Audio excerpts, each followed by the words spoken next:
atau pemerintah mengarah lebih detail saat ini untuk subsidi kepada manusianya, kepada orangnya?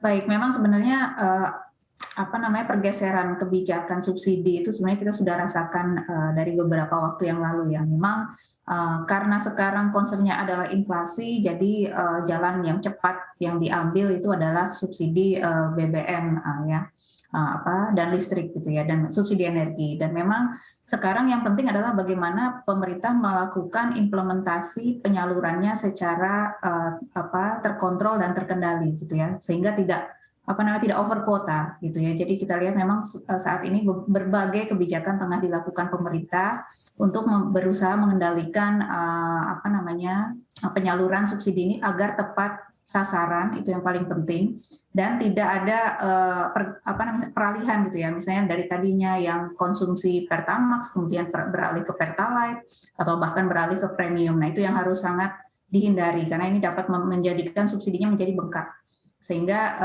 berbagai kebijakan mikro ya harus juga dilakukan untuk berupaya mengendalikan supaya APBN ini tidak bengkak ya, walaupun memang kita sebenarnya masih punya ruang, tapi sangat penting bahwa alokasi dan kuota subsidi ini tetap bisa dikendalikan dengan baik gitu. Oke, karena kan ini subsidi yang harus tepat sasaran begitu ya, dan ini juga sudah dilakukan dengan implementasi My Pertamina, kemudian juga ada minyak begitu yang harus dibeli melalui Peduli Lindungi dan lain-lain. Nah, seperti apa sih mekanisme pengawasan ini agar subsidinya tepat sasaran yang Anda lihat sejauh ini, Pak Yose? Kalau kita mengharapkan subsidi untuk tepat sasaran kayaknya sulit. Dari mulai energi itu disubsidi sejak misalnya 30 tahun yang lalu nggak pernah ada yang namanya subsidi tepat sasaran. Selalu salah sasaran semua, dan ini sudah hukum ekonomi gitu ya.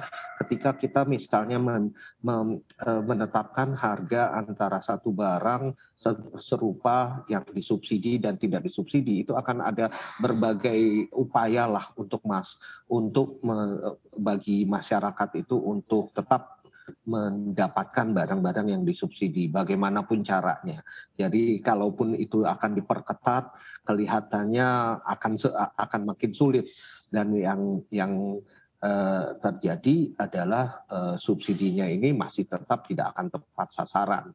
Ya, salah satu-satunya cara sebenarnya untuk membuat jadi tepat sasaran adalah dengan memindahkan subsidinya tadi ke orang. Ya, walaupun tentunya akan ada permasalahan dengan inflasi, tetapi ini mungkin juga jadi satu